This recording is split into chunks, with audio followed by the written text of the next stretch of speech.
2 years ago, I learned that success without an audience is still success, but an audience without understanding is just noise. The smell of Mom's pot roast filled the dining room that October evening, the same recipe she'd been making for Sunday dinners since I was 12. The mahogany table Dad had built himself gleamed under the chandelier, set with Mom's good china, the kind she only brought out for celebrations. And tonight was definitely a celebration, at least for one of us. Garrett strutted through the front door like he owned the place, which, given Dad's reaction, he might as well have. The sound of his dress shoes clicked against the hardwood with the confidence of someone who'd just closed another life-changing deal. His BMW, the latest model, pearl white with chrome accents, sat in our driveway like a monument to his success. I'd parked my 5-year-old Honda Civic on the street, as usual. "There's my champion!" Dad's voice boomed from the kitchen as Garrett made his entrance. The enthusiasm in his tone was unmistakable, the same tone he'd used when Garrett made varsity football, when he graduated college, when he landed his first sales job. It was the tone reserved for achievements that mattered. Garrett grinned, adjusting his Rolex, a new addition since the last family dinner. "Just another day at the office, Pops. Though I guess not everyone can say their day at the office nets them a $40,000 commission check." I was already seated at the table, still wearing my work clothes, a modest gray suit from Men's Warehouse. Nothing flashy, nothing that screamed success. I'd come straight from the bank, where I'd spent the afternoon reviewing commercial loan applications, analyzing financial statements, and making decisions that affected people's livelihoods. But that didn't make for dinner table conversation, apparently. Mom emerged from the kitchen carrying the roast, her face beaming with the kind of pride that only comes from having both her boys home. "Felix, honey, you look tired. Long day?" "Every day's long when you're building something real," I replied, though the irony would be lost on everyone except me. Dad appeared behind Mom, carrying a bottle of champagne, the expensive stuff he kept hidden in the basement for special occasions. "Tonight calls for the good stuff," he announced, already working on the cork. "My son just closed the biggest deal of his career. Tell them, Garrett." Garrett leaned back in his chair with the casual arrogance of someone accustomed to being the center of attention. "Client walked into the showroom yesterday looking at entry-level models, left with a fully loaded luxury package, financing, extended warranty, the works. Sometimes you just have to know how to read people, how to make them see what they really need." The cork popped, and Dad poured champagne into 3 glasses, leaving mine noticeably empty. Not an oversight, a statement. Champagne was for achievements worth celebrating. "That's what real success looks like," Dad said, raising his glass toward Garrett. "Knowing how to close, knowing how to make things happen. That's the difference between dreamers and doers." I cut into my pot roast, the meat tender and perfectly seasoned, while the conversation flowed around me like water around a stone. They talked about Garrett's client list, his sales numbers, his plans for the next quarter. Dad hung on every word, asking follow-up questions, offering advice from his own business experience. The small construction company he'd built from nothing had made him comfortable, not wealthy, but successful enough to recognize ambition when he saw it. Or thought he saw it. "And what about you, Felix?" Dad's attention finally turned my way, though his tone had shifted. Less enthusiasm, more obligation. "The way you ask about the weather when you're making small talk." "Still at the bank, I assume?" "Still there," I confirmed, taking another bite. "Good, good. Stable job, regular hours. Nothing wrong with that." The words carried the weight of someone trying to find something positive to say about a disappointing report card. "Though I have to ask, when are you planning to move up? You've been there, what, 3 years now?" "Something like that." Garrett leaned forward, his voice carrying the condescending tone of an older brother who'd always been the favorite. "Felix, man, you've got to think bigger. Banking is fine, but you're never going to make real money shuffling papers behind a desk. You need to get out there, work with people, close deals. I could probably get you an interview at my place. They're always looking for new blood in sales." The offer hung in the air like smoke, well-intentioned but insulting. I set down my fork and met his gaze. "I appreciate the thought, but I'm good where I am." "Are you, though?" Dad interjected, and something in his voice made the room feel smaller. "Felix, I'm going to be honest with you because that's what fathers do. Your brother just made more money in one afternoon than you probably make in 6 months. He's building relationships, creating opportunities, making things happen. And you? He paused, searching for words that wouldn't sound too harsh. You're wearing a tie and calling it success. The silence that followed was deafening. Mom's fork clinked against her plate as she tried to pretend she hadn't heard. Garrett looked uncomfortable for the first time all evening, probably realizing his bragging had set the stage for this moment. Dad continued, his voice gaining confidence as he warmed to his theme. Your brother earns real money. You're just playing office. Wearing a tie doesn't make you successful, son. When are you going to do something real? The words hit like a physical blow, not because they were cruel, though they were, but because they revealed something I'd suspected for years. In Dad's eyes, I'd already been measured and found wanting. The quiet competence I'd built my career on, the steady progress I'd made, the expertise I'd developed. None of it registered as real achievement because it didn't come with flash and fanfare. I looked around the table at the faces of my family. Mom's expression was pained, caught between loyalty to her husband and protection of her son. Garrett looked genuinely sorry, probably wishing he'd toned down his celebration. And Dad? Dad looked like a man delivering tough love to a son who needed to hear hard truths. The thing is, I could have corrected him right then. Could have explained that my entry-level position had evolved considerably over the past year. Could have mentioned the promotion I'd received, the raise that had pushed my salary well into 6 figures, the respect I'd earned from colleagues and superiors alike. Could have pointed out that my savings account was growing while Garrett's lifestyle required every penny he made, and then some. But what would have been the point? Dad had made his judgment based on appearances, on the surface-level markers of success he understood. Correcting him wouldn't change his perspective. It would just force him to adjust his dismissal to fit new facts. Better to let him think what he wanted to think. I folded my napkin and placed it beside my plate. I should go. Early morning tomorrow. Felix, wait, Mom started, but I was already standing. Dinner was great, Mom. Thanks for cooking. I kissed her forehead, nodded to Garrett, and looked at Dad one last time. Congratulations on raising a son who earns real money. The drive home gave me time to think. The familiar streets of my childhood neighborhood passing by in the darkness. Dad wasn't wrong about Garrett's success. He was genuinely talented at sales, had a natural charisma that opened doors and closed deals. But Dad wasn't right about my failure either. He just couldn't see past the quiet nature of what I did to understand its value. That night, I made a decision that would define the next 2 years of my life. I wouldn't argue with Dad's assessment. I wouldn't defend my career or explain my achievements.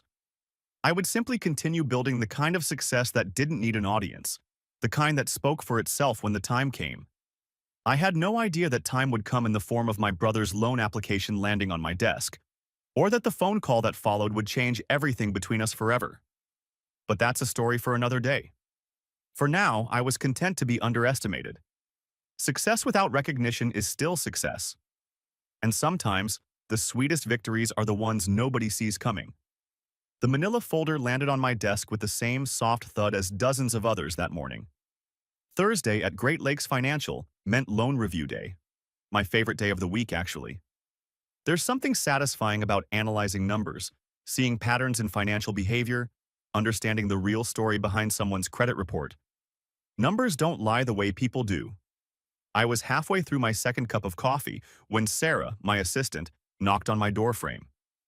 Felix, this one needs manager approval. She held up a thick application packet. 200,000 personal loan. Credit's borderline. Debt to income is concerning. Thanks, just said it with the others. I didn't look up from the commercial real estate loan I was reviewing. A restaurant expansion in Naperville. Solid business plan, reasonable projections, owners with skin in the game. Easy approval. Sarah placed the file on my desk and paused. Actually, this one's a little unusual. The applicant has the same last name as you, Novak. My pen stopped moving across the page. In 2 years at Great Lakes Financial, I'd never seen another Novak cross my desk. It's not exactly Smith or Johnson, but it's not rare enough to guarantee relation either. Still, something made my stomach tighten. I reached for the file. Thanks, Sarah. I'll take a look. The moment I opened it, I saw the name typed in neat official font, Garrett Michael Novak. My brother's full name, his date of birth, his address. That expensive Lincoln Park condo I'd only seen in his Instagram posts. I leaned back in my leather chair, the kind of chair that screams management in ways my old cubicle never did. The irony wasn't lost on me. Here I was, sitting in an office with my name on the door and my title on business cards, reviewing my brother's loan application. The same brother who'd smirked 2 years ago when Dad called me a glorified paper pusher. The application was thick. Garrett had been thorough. I'd give him that. Employment verification from Premier Luxury Auto Sales, where he'd been for 3 years. Tax returns showing variable income. Great years and terrible years. The hallmark of commission-based sales. Bank statements from Chase, credit reports from all three bureaus, asset declarations. I started with the credit report. Score 640. Not terrible, but not good. 2 years ago, Garrett's credit had been in the mid-700s. I remembered him bragging about it at some family gathering. 70 points is a significant drop, the kind that tells a story of missed payments and maxed out cards. The bank statements painted a clearer picture. Garrett's checking account looked like a roller coaster. Massive deposits followed by immediate withdrawals. A $15,000 commission check would hit on the first of the month, and by the 10th, the account would be overdrawn. The pattern repeated month after month. Money in, money out, never any accumulation. His savings account held 347. I pulled out my calculator and started working through his debt-to-income ratio. Credit cards. 4 different accounts, all carrying balances. Total credit card debt, $78,432. Car payment on the BMW, on $247 monthly. Mortgage on the condo, $3,200 monthly. Insurance, utilities, minimum payments, it all added up to a monthly obligation of $7,800. His average monthly income, based on the last 2 years, $9,200. That left him $1,400 for food, gas, entertainment, and any unexpected expenses. No wonder he was drowning. But the real red flag was in the employment verification. I called Premier Luxury Auto Sales directly. Standard procedure for any loan over $100K. The sales manager, a guy named Rick, was helpful enough. Garrett Novak? Yeah, he's one of our guys. Been here about 3 years. How's his performance been recently? Rick paused. Well, he had a great year in 2022. Last year was tougher. This year's been challenging. The luxury car market's been weird. Some months he kills it, other months he doesn't move a single unit. What about his claimed income? He's listed $180,000 annually. Another pause. That might be optimistic. I mean, if he has a great year, sure. But realistically, he's probably looking at $120K this year, maybe less. I thanked Rick and hung up. Garrett had inflated his income by at least $60,000 on the application. Not technically fraud. Sales guys often project their best-case scenario, but definitely misleading. Then I noticed something else in the application that made my blood run cold. Under references and co-signers, Garrett had listed Thomas Novak, our father, as a co-signer and reference. Dad's signature was right there on the co-signer agreement, along with his business information and social security number. I stared at that signature for a long time. Dad's handwriting, his phone number, his business address. Garrett had somehow convinced our father to co-sign for a $200,000 loan without Dad understanding what that meant. Or maybe Dad did understand and just trusted Garrett blindly. Either way, it was a disaster waiting to happen. I picked up my phone and dialed Dad's business number, then stopped before hitting send. What would I say? Hey Dad, did you know you're on the hook for Garrett's financial mistakes? That conversation wouldn't go well for anyone. Instead, I did what I always do. I followed protocol. I ran Dad's credit report as the co-signer. It was solid, 780 score, minimal debt, steady income from his construction business. Dad could technically qualify as a co-signer, but that didn't make it a good idea. I spent the next hour going through every line item in Garrett's application. The more I dug, the worse it looked. Late mortgage payments, 3 in the last 6 months. Credit utilization at 96% across all cards. A pattern of cash advances and balance transfers that screamed desperation. This wasn't just a bad loan application. This was a financial emergency. My phone buzzed with a text from Mom. "Haven't heard from you in a while, honey. Hope work is going well. Dad says business is good. Garrett closed another big sale last week." I stared at that text for a long time. Another big sale. If Garrett had closed anything significant recently, it wasn't showing up in his bank statements. Either Mom was mistaken, or Garrett was still performing success for the family while drowning privately. Sarah knocked again. "Felix, how's that Novak file coming?" I looked up at her, probably with a strange expression on my face. "It's complicated." "Denial?" "Yeah, clear denial. Debt to income is 78%. Credits dropped 70 points in 2 years. Employment verification doesn't match stated income." I paused. "But I need to handle this one carefully. Can you get me the standard denial letter template?" "Sure thing. Want me to draft it?" "No, I'll write this one myself." After Sarah left, I sat alone in my office, staring out the window at downtown Chicago. Somewhere out there, Garrett was probably showing luxury cars to wealthy clients, wearing his expensive suits and Swiss watch, projecting success. And somewhere else, Dad was probably telling his construction crew about his successful son, who closed another big deal. Neither of them knew that Garrett was 3 months away from losing everything. The ethical thing to do was deny the loan. It was a bad risk for the bank, and honestly, it would be bad for Garrett too. Adding $200,000 in debt to his current situation wouldn't solve anything. It would just delay the inevitable crash and make it worse when it came.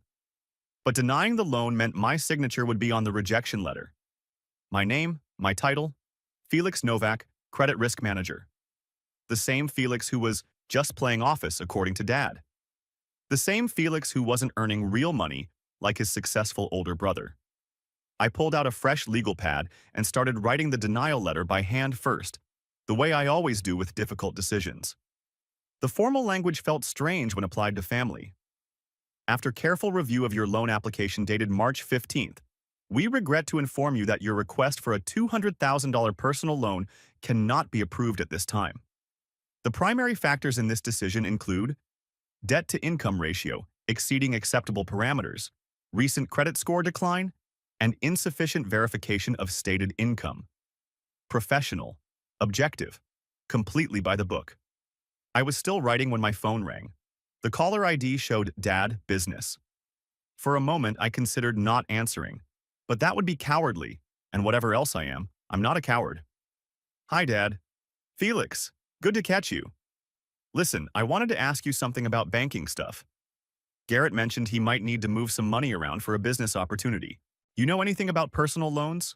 What kind of rates banks are offering these days?" My stomach dropped. Dad had no idea what he'd signed.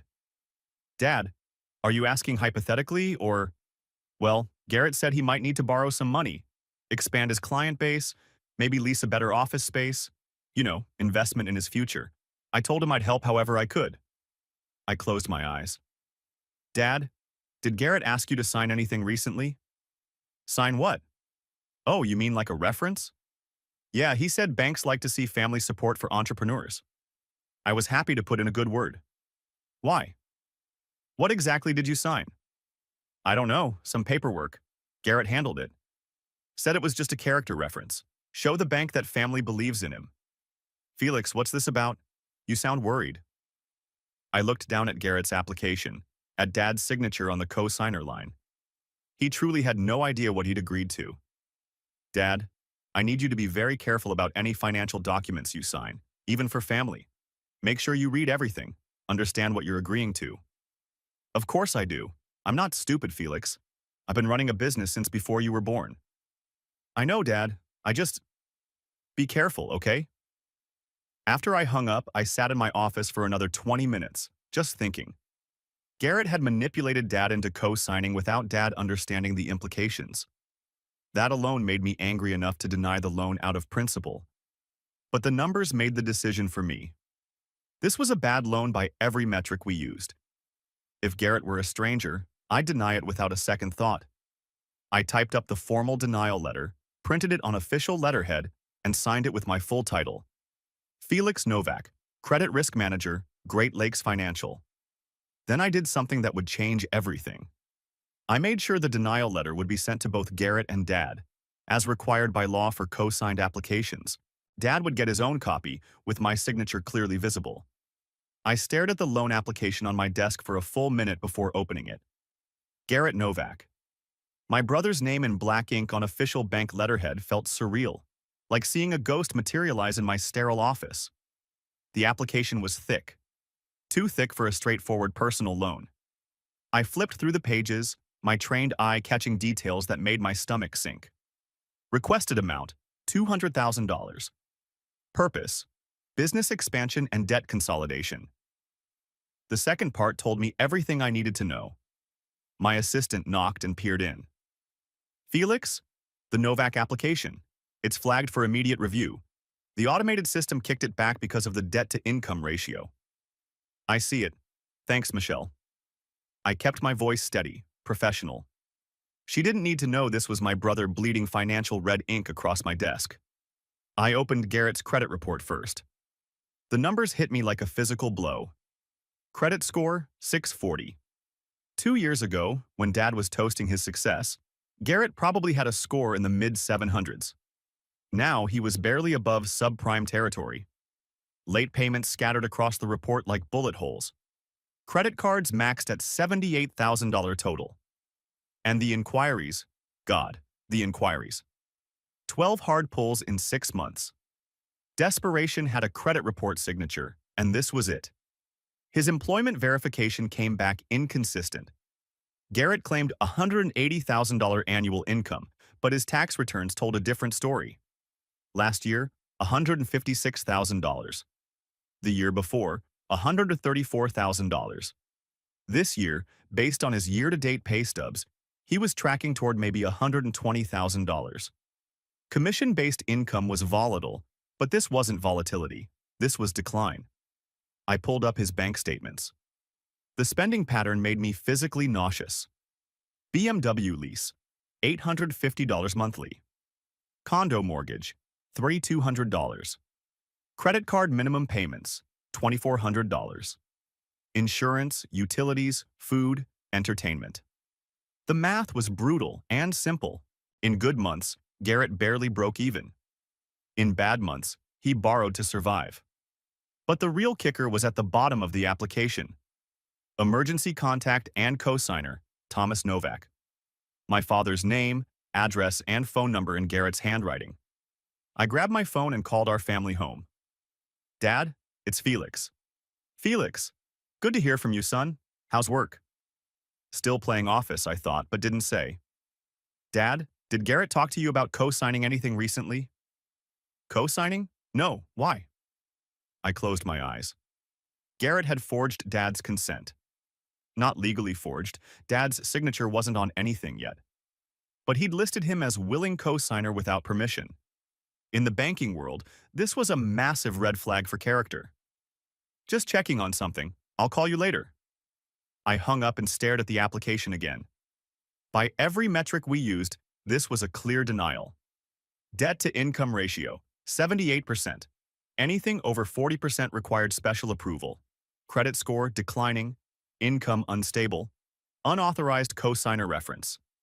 If this came from a stranger, I'd reject it without hesitation. But this wasn't a stranger. This was my brother, the golden child. The one Dad celebrated while dismissing my office playing. My phone buzzed. Text from Garrett. Hey bro, applied for a loan at your bank. Didn't know you worked there until I saw the address. Small world. Should be approved soon. Great credit, great income. Might put in a good word for you with the managers. The casual arrogance of it hit me like a slap. He still thought I was a teller. Still thought he was doing me a favor by acknowledging my existence. Still had no idea I was the manager who would decide his financial fate. I walked to the window overlooking downtown Milwaukee.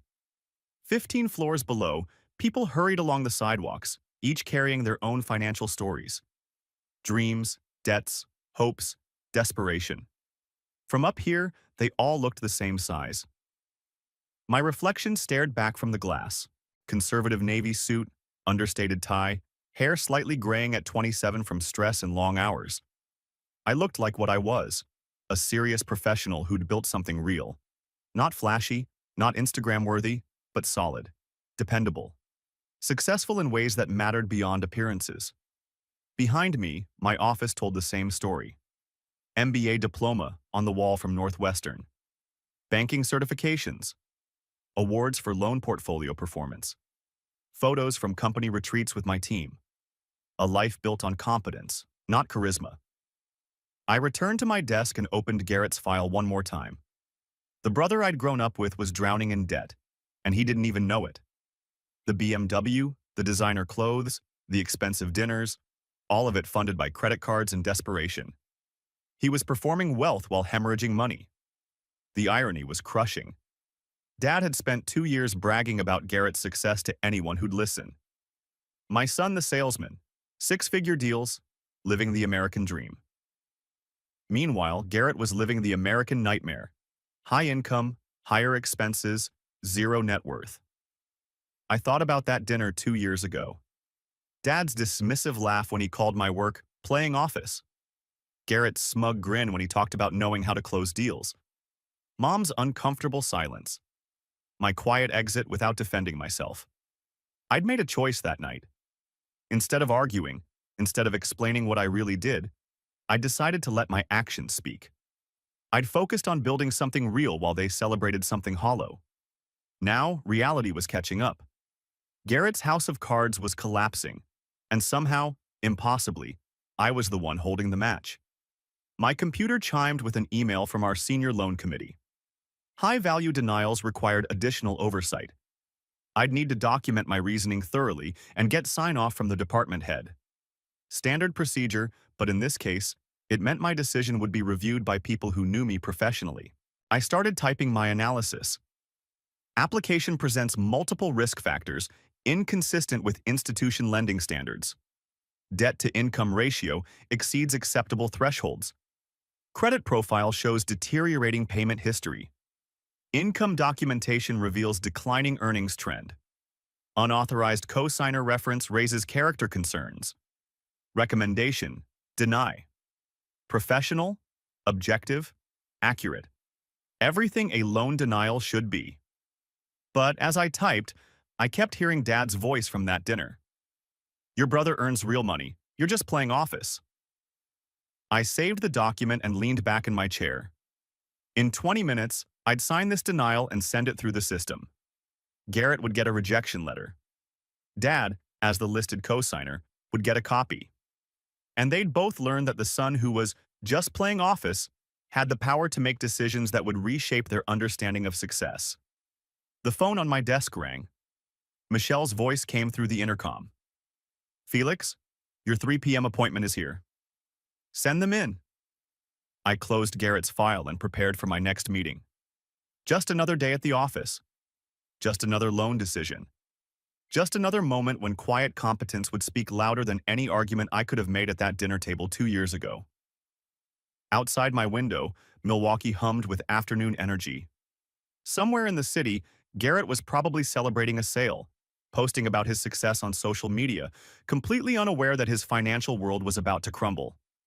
And somewhere else, Dad was probably telling someone about his successful salesman's son and his other boy who just works at a bank.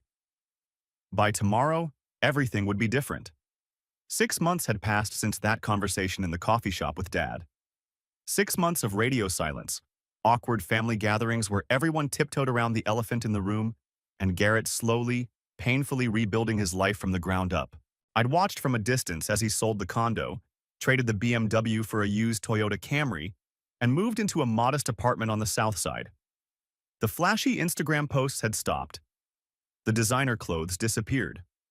For the first time in years, my brother looked tired, but also, strangely, more real. I was reviewing quarterly reports in my office when my assistant knocked on the door. Felix, there's a call for you on line 2. Says it's personal. Personal calls at work were rare for me. I kept my professional and family lives carefully separated, especially after everything that had happened. Did they give a name? Garrett Novak said he's your brother. My pen stopped moving across the page. Garrett hadn't called me once since the loan denial. Not once. Whatever this was about, it had to be significant. Put him through. The phone rang once before I heard his voice. Felix? Thanks for taking the call. I know you're probably busy with, important banking stuff. There was no sarcasm in his voice, which surprised me. The old Garrett would have made that comment drip with condescension. What's going on, Garrett? A long pause. I could hear traffic in the background, the distant hum of city life. I'm sitting in my car outside Dad's office. I need to tell you something. About what happened after that phone call. The one where Dad found out about your job. I leaned back in my chair. Through my office window, I could see the Chicago skyline, gray and imposing under the November clouds. I'm listening. He didn't talk to me for 3 weeks after that. 3 weeks, Felix? Not a word. Mom had to play messenger between us. And when he finally called me, you know what he said? He said, I raised 2 sons. One of them I understood, and one of them I completely missed. The words hung in the air between us. I found myself gripping the phone tighter than necessary. Garrett continued, his voice quieter now. He told me he spent 2 years bragging to his contractor friends about my sales numbers. 2 years telling everyone how proud he was of his successful son, while his other son was apparently just playing office. And then he had to call those same guys back and tell them he'd been wrong, that you weren't playing anything, that you were actually running the show. I stared at my computer screen, watching the cursor blink in the quarterly report I'd been writing. The numbers blurred slightly. Why are you telling me this? Because I think you deserve to know that he's been carrying this around like a weight. And because... Another pause, longer this time. Because I've been carrying something around too. That night, at the celebration dinner 2 years ago, when Dad said that thing about you just playing office, I didn't stop him. I could have. I should have. But I didn't, because it felt good to be the successful one for once. And I've been thinking about that every day since my world fell apart. The honesty in his voice caught me off guard. This wasn't the Garrett I'd grown up with, the one who'd learned to perform confidence so well that I sometimes wondered if he believed his own act. Garrett, let me finish, please. His voice cracked slightly. I drove past your place last week. That townhouse you bought? It's nice, Felix. Really nice. Not flashy, not trying to impress anyone, just solid. Like everything else you do. And I realized I've never even asked you about your life. Your actual life. I don't know if you're dating anyone, I don't know what you do for fun, I don't know what your dreams are beyond work. I've been so busy trying to outshine you that I never actually tried to know you. I closed my eyes, feeling something I hadn't expected. Sadness. Not anger, not vindication. Just a deep, aching sadness for all the years we'd lost to competition and comparison. There's something else, Garrett continued. I'm getting married.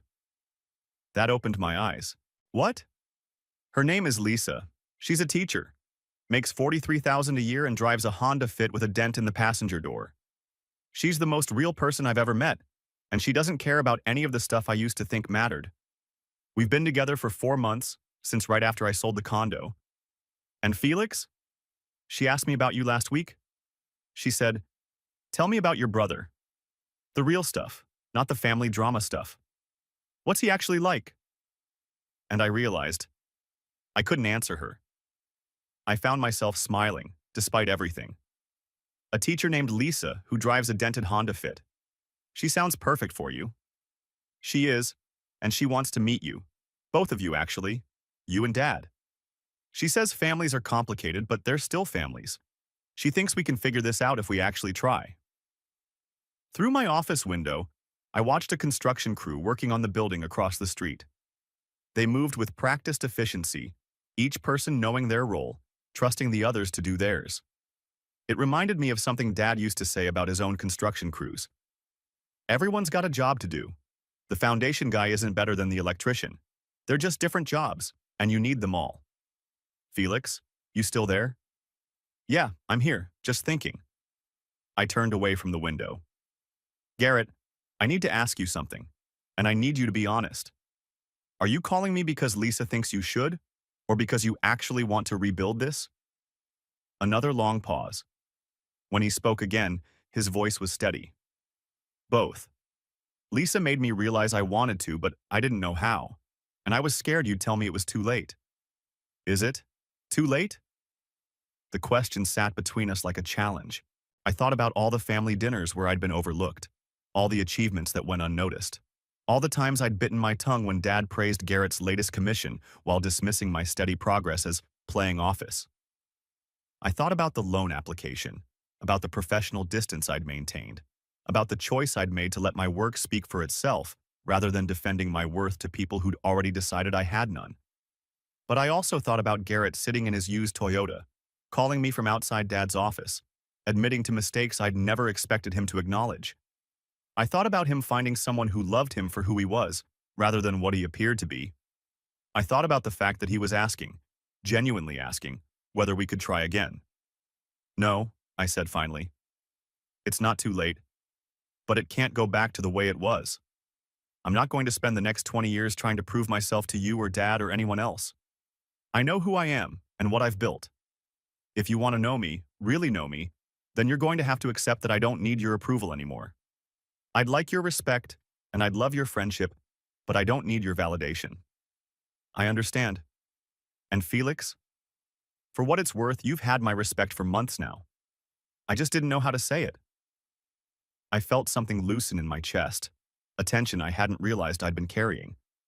So tell me about Lisa, the real stuff. What's she like? For the next 20 minutes, Garrett told me about the woman who'd helped him see the difference between success and happiness, between performing and being.